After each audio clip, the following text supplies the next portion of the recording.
I was home educated. Our family was going to school for a while, but my parents felt the calling to take us out of school and home educate us. They felt God calling them to home educate, the lifestyle and just a change that they wanted to make. So I was home educated pretty much straight through. It wasn't easy, especially for me. I wasn't really a sort of child that wanted to sit at the desk and learn.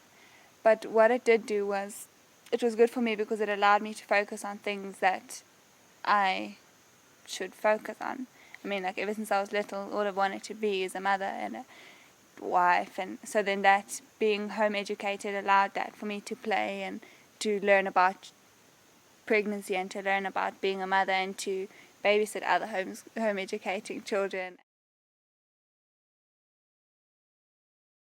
I think if I was in school, I would have been forced to be doing what all the other children are doing. All the other children of my age, I would have probably been put on some medication to calm me down, and I would have been forced through the system to do all the subjects I have to do, to put in the hours I would have had to do, and it would have ended up stressing me out and not leading me on the path that God had set out for me already.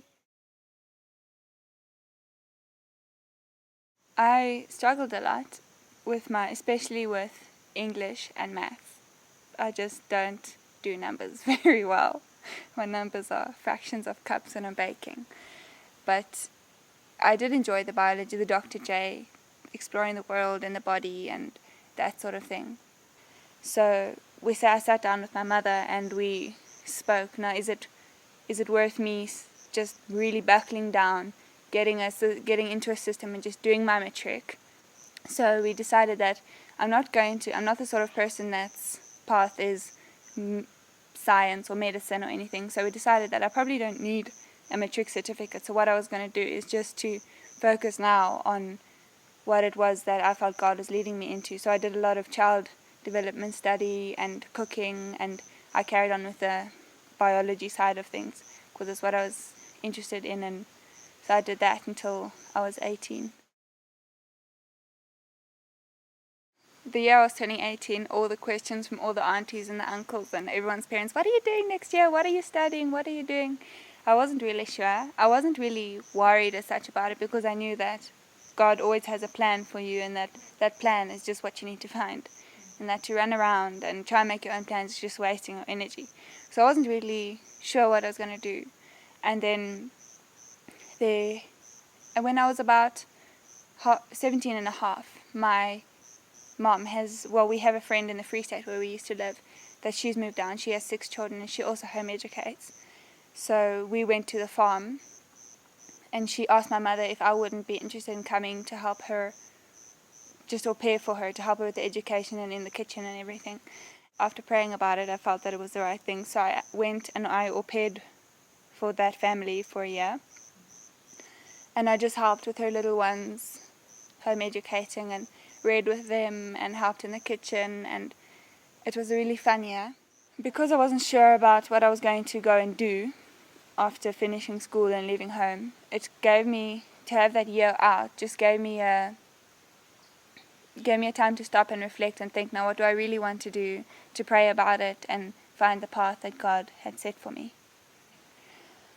So halfway through that year, people started asking again, what are you going to do next year? What are you going to do next year? And I was also kind of asking that question, not really sure what I was going to do. I again wasn't worried because I knew something would come up. So I just prayed about it and was kind of waiting and just carried on with my life there. And my mom actually said something about a chef school, and I thought, that's actually sounds quite fun. But I hadn't really ever thought about being a chef. So she sent me the link and I looked up the chef school and it looked pretty fun. And I was very concerned that they wouldn't, what are they going to say about me not having a matric or not having this formal education.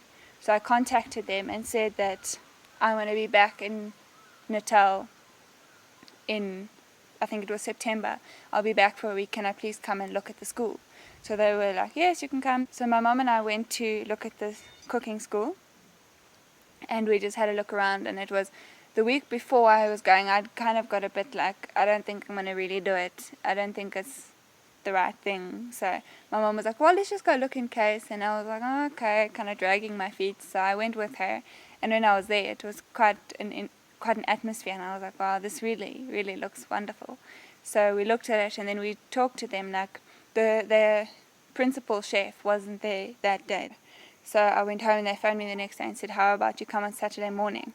So I went for the interview on Saturday morning, very nervous, and I had my portfolio and so worried about what she was going to ask me about what's my favorite thing to cook and everything, and about my matric and everything. So I just went, and my parents came with me, and I sat there, and she wasn't even interested in the matric. She was saying she'd rather have someone with a passion for cooking without a matric than someone without a passion for cooking with a matric. So she talked to me, she said, you really want to be here? And we just had that interview, and she was very happy to let me in without a matric. So I got in quite easily, and she accepted me on that same day, so I didn't have to wait for my acceptance letter.